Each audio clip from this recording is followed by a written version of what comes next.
Bismillahirrahmanirrahim. Assalamualaikum warahmatullahi wabarakatuh. Waalaikumsalam warahmatullahi Sahabat beriman dimanapun berada, Alhamdulillah kita berjumpa lagi di Ustadz Danu Official Channel bersama saya Tung dan guru kita semua Ustadz Danu. Assalamualaikum Pak Ustadz. Waalaikumsalam warahmatullahi wabarakatuh. Apa kabar Pak Ustadz? Baik, Sehat? alhamdulillah. Alhamdulillah.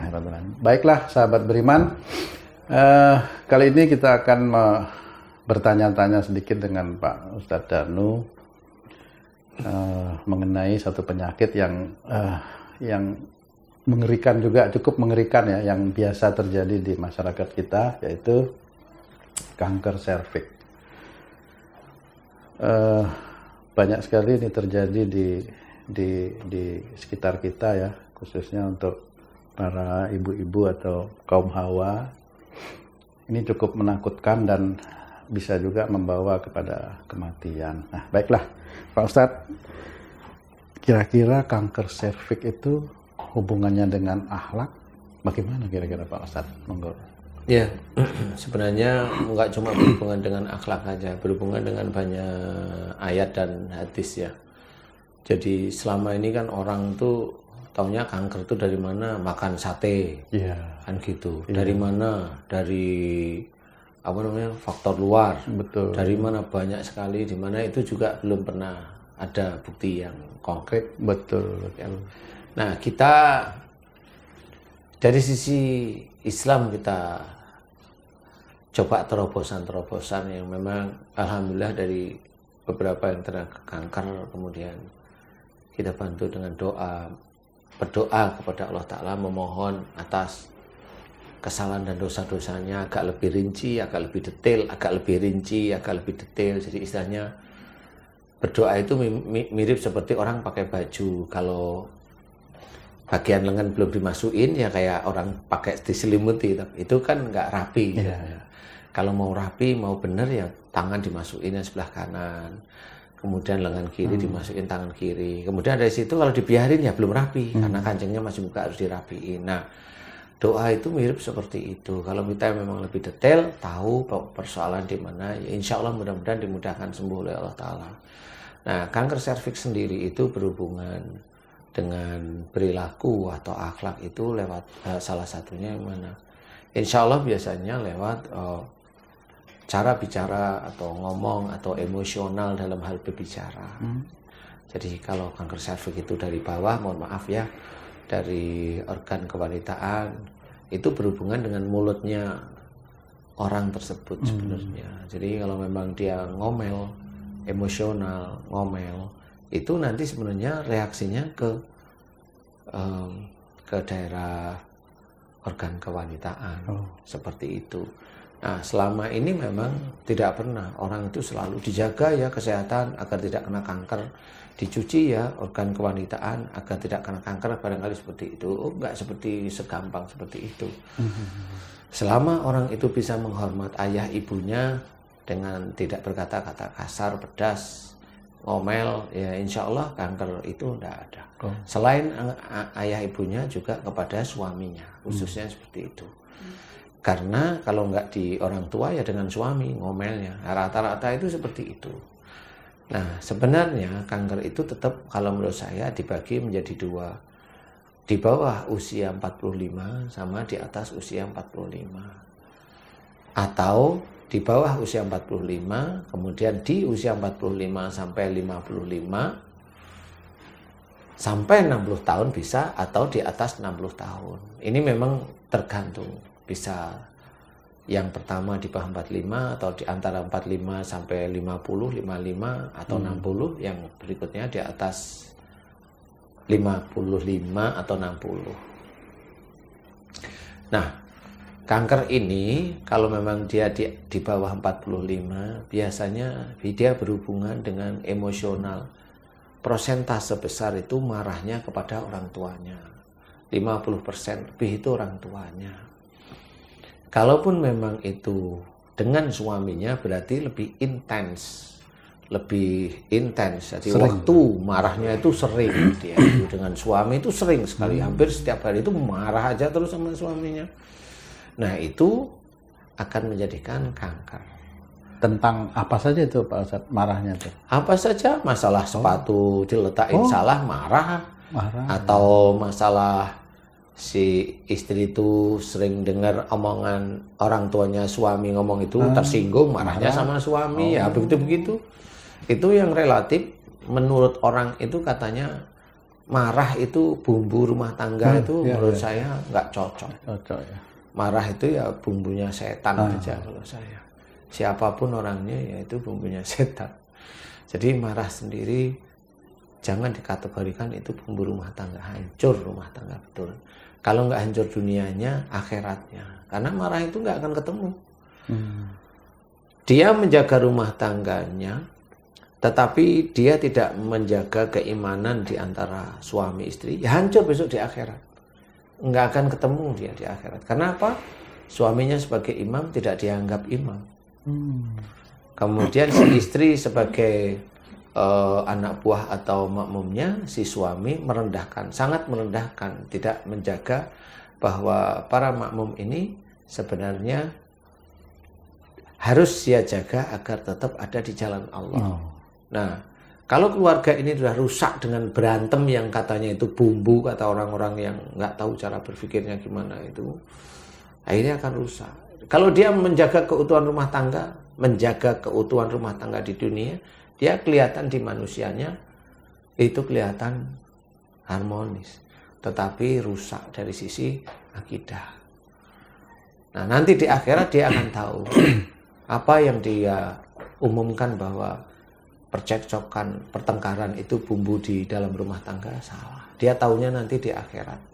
Tapi kalau dia mulai belajar, oh berarti memang nggak boleh ya marah, memang nggak boleh. Kemudian dia belajar, berubah. Si suami mau mendengarkan, kemudian menghormat istri, kemudian istri juga mendengarkan acara kita atau ngaji yang memang betul-betul baik. Kemudian dia berubah, nah baru. Sama seperti yang lainnya. Nah, jadi kemarahan inilah yang nanti akan terlihat. Kalau dia itu kena kankernya di bawah usia 45, rata-rata biasanya dia marah dengan orang tua atau mertua. Kalaupun maunya dia ditanyain, marah nggak sama orang tua. Tapi itu sebenarnya gejala marah itu bisa dilihat dari pada waktu diajak bicara. Orang yang emosional kalau diajak bicara itu kelihatan pilihan kata-katanya, nada bicaranya itu kelihatan nadanya itu tinggi. Siapapun orang yang nada bicaranya tinggi itu insya Allah emosional. Bisa ketahuan dari situ ya Pak? Bisa lah. Wah. Kan siapapun orangnya, walaupun dia sholatnya itu rapi, tetap kalau nadanya tinggi, dia emosional. Insya Allah pasti. Bisa tahu gitu ya Pak Ustadz? Karena orang Muslim itu yang tahu betul agama, dia akan tahu, dia akan lemah lembut. Lemah lembut itu nggak ada yang kata nadanya tinggi itu nggak ada. Lemah lembut itu ya lemah lembut. Jadi nada bicara dia itu malah orang lain yang di sekitarnya itu tidak terlalu mendengarkan secara keras, tapi ya normal biasa. Nah, itu kelihatan nada-nada seperti itu kelihatan. Terus pemilihan kata-kata, pemilihan itu selalu memojokkan. Ini tuh kelihatan. Emosional berarti. Ya jelas emosional. Kemudian dari jenis dia berpikir ada suuzon. Jadi beberapa kalimat dia muncul seperti itu. Ini orang emosional. Jadi walaupun mulutnya bilang, saya nggak pernah marah sama orang tua saya, itu bohong. Memang dia nggak pernah marah sama orang tuanya. Karena apa? Marah itu bagian dari omongan dia sehari-hari. Bumbu. Nah, bukan. Marah itu memang bagian dia omongan sehari-hari. Jadi dia itu menghalalkan bahwa marahnya itulah omongan sehari-hari. Jadi dia menghalalkan. Nah, makanya dia nggak pernah marah. Yang marah itu apa? Coba ditanyain. Nanti kan dia juga bingung. Saya nggak pernah marah. Nah, karena memang marahnya dia itu sudah omongan sehari-hari. Seperti orang memanggil dengan kata-kata panggilan yang tidak sopan, kata-kata binatang. Nah, dia ngomong kata-kata binatang itu ya sehari-hari dia begitu. Kelakuannya dia ya begitu. Tidak ada bisa menghormati orang lain. Semacam cerminan dari kepribadian dia. Ya, memang. Gitu, apalah itu dipakai itu. Nah, seperti itu dia atau orang itu tidak paham bahwa dia melakukan kekasaran. Dia lupa bahwa dia ada malaikat penjaga yang senantiasa mencatat amal-amal tidak baiknya sebenarnya, perbuatan tidak baiknya. Nah itu kalau dia ngomongnya begitu, ngomong kasar, ngomong begitu, mana dia itu manfaat. Nah sama seseorang anak yang ngomong kasar sama orang tuanya, atau menyimpan marah kepada orang tuanya, kuat sekali. Karena ada faktor, banyak faktor, itu bisa menjadikan kanker pada daerah rahim istilahnya, atau serviksnya, kanker leher rahim seperti itu. Nah ini tidak pernah orang paham, karena memang jarang orang Islam itu memahami seperti itu. Padahal jelas besok itu orang Islam khususnya, saya tidak membicarakan orang yang non muslim ya, orang Islam khususnya itu kalau dia itu ada dosa, ya yang disiksa itu dosanya itu. Kalau omongannya dia itu kasar, dia omongannya itu penuh amarah, omongannya itu kaku, omongannya itu ngawur, omongannya itu begitu. Loh, itu mulutnya besok itu disiksa oleh Allah Ta'ala di neraka. Dia mikir ngomong di dunia itu dianggap komunikasi biasa. Enggak. Dia punya nilai nanti di hadapan Allah Ta'ala. Nah itulah yang harus dia pertanggungjawabkan besok di akhirat nanti. Itu. Makanya di dunianya kalau orang itu memang banyak melakukan suatu kesalahan dan dosa, apa yang berhubungan dengan mulut, umpamanya kalau bau mulut bukan bau mulut, umpamanya berhubungan dengan mulut itu sariawan. Nah ini jelas sariawan itu luka, berarti mulutnya luka. Luka itu ada sesuatu yang ngenain, yang tajam mengenai mulut umpamanya. Berarti orang ini kalau bicara tajam ke pikiran sama hati orang lain. Maksudnya apa? Orang itu kalau bicara itu menyakiti hati, maksudnya seperti itu. Walaupun dia tidak banyak bicara, tetapi kalau sekali ngomong, dua kali ngomong itu nggak enak, ya itu tajam. Dia akan sariawan, itu tanda pertama kali. Jadi tanda yang nanti mulut itu akan disiksa di akhirat itu salah satunya itu. Nah yang lain mana? Bisa aja memang masalah serviks atau lahir rahim, atau kemudian rahim. Itu sebenarnya semuanya sama, itu tanda dari Allah Ta'ala. Betul. Orang yang sakit pusing, ya besok yang disiksa ada otaknya dia sendiri yang disiksa. Karena apa? Nggak taunya memang dia di dunia selalu suuzon, pikiran jelek. Ya itu. Nah padahal suuzon, pikiran jelek itu dilarang oleh Allah Ta'ala. Betul. Nah sama kanker serviks itu diawali dari sana. Kalau waktu kejadiannya itu ada pengaruhnya. Kemarin kan ada teman saya bercerita mengenai saudara dia yang wanita, Pak Ustadz. Itu awalnya katanya, ini awalnya menurut cerita beliau itu keputihan. Terus keputihan ini bertahun-tahun. 3 minggu yang lalu diperiksakan ke dokter. Tiba-tiba langsung kanker serviks stadium 3. Jadi tanpa ada tanda-tanda atau ini, emang seperti itu Pak, kalau kejadiannya tanda-tandanya itu ya memang seperti itu. Langsung seperti itu Pak? Enggak langsung ya, keputihan itu sendiri sudah yang menjadikan tanda itu ya. Kemudian kali ditanyain dokter sakit apa enggak, kan begitu dokter. Sakit tiap hari, di titik itu momennya dokternya di titik itu. Nah ini sudah tanda. Kalau mau sakitnya itu jalan-jalan dok. Nah dokter udah nggak bilang ini bukan kanker pasti. Tapi kalau sakitnya di titik itu dan diem, sakitnya itu diem, ceku-ceku di titik itu aja.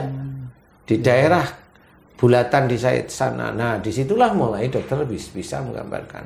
Coba di USG atau di CT scan. Nah itu baru nanti ketahuan. Padahal awalnya ya dari keputihannya itu. Keputihan itu kan radang istilahnya, radang. Tergantung itu radangnya akut apa enggak, tergantung ya. Tapi kalau keputihan itu dikasih obat antibiotik, kemudian nggak sembuh, kasih lagi nggak sembuh, dosisnya naik, kemudian nggak sembuh, kasih dosis naik nggak sembuh, dokter udah paham ini ada sesuatu di dalam situ. Nah inilah yang memang tidak diketahui sama orang. Sama seperti dia itu marah dengan orang tuanya. Marah dengan orang tuanya ya nggak sadar, tahu-tahu marah menurut dia. Padahal kan ya ada masalah yang dia harus berpikir. Masalah atau ujian dari orang tuanya ini harus difikirkan. Ini orang tua saya. harusnya saya sopan. Allah menyuruh saya itu menghormat pada orang tua. Yang namanya menghormat pada orang tua itu gimana? Berarti kalau ada orang tua bicara itu didengarkan. Kalau omongannya baik ya tetap didengarkan. Kalau omongannya nggak enak Ustadz, ya tetap didengarkan kalau saya. Karena itu orang tua. Dengarkan aja beliau mau mengarah kemana. Kalau umpamanya mengarahnya itu dengan kata-kata tidak enak kepada saya, dengarkan aja. Ketidakenaan omongan orang tua kepada anaknya itu bisa menjadi awal Allah itu mempersiapkan rezeki untuk si anak. Amin. Yang titik itu pada saat itu dimarah sama orang tuanya. Betul. Nah, kalau itu dibalik, kalau anaknya suka marahin orang tuanya, ya gantian rezeki itu akan dikurangi oleh Allah Ta'ala. Jadi dibalik itu sebenarnya, makanya hormati orang tua, salah satunya. Nah, dengan kondisi yang seperti itu, keputihan itulah alat pelacak pertama kali. Dia dikasih obat dosis rendah, menengah, tinggi, kasih paten dari luar itu nggak mampu, berarti ada sesuatu. Kemudian pemeriksaan dokter melalui pertanyaan biasa, tetap di titik kalau ini dokternya pintar, ini bisa kanker. Coba tes lab, biopsi boleh atau ini boleh semuanya. Nah di situ langsung dokter bilang di situ ada tes pendukungnya, bisa bilang ini stadium 3 ya normal. Karena pada waktu stadium 1-2 nggak ketahuan sebenarnya. Nah ini dari sisi mendadak itu sebenarnya tidak ada hal-hal yang namanya mendadak itu tidak ada. Dia aja tidak peka dengan keadaannya. Betul Pak Ustadz.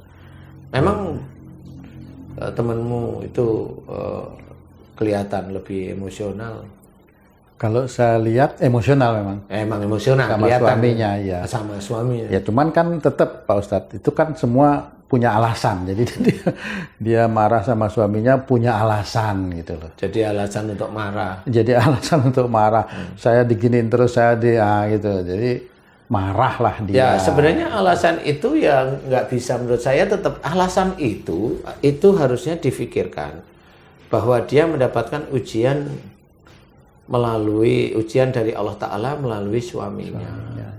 Nah, kenapa seperti itu? Pertanyaan saya biasanya mengarah pada kamu menikah dengan suamimu memilih sendiri atau dijodohkan? Itu pertanyaan saya. Saya memilih, ya salahkan dirimu kenapa kamu itu nyalain. Kenapa kamu itu milih suamimu? Kan gitu. Betul. Lah kenapa? Loh kan saya mau mencari jodoh.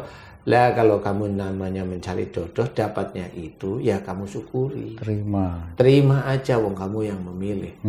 Nah, disitulah sebenarnya ada unsur ujian. Kenapa dia mendapatkan suami yang seperti itu? Bisa aja dulunya dia itu kalau dinasihatin orang tuanya sering melawan.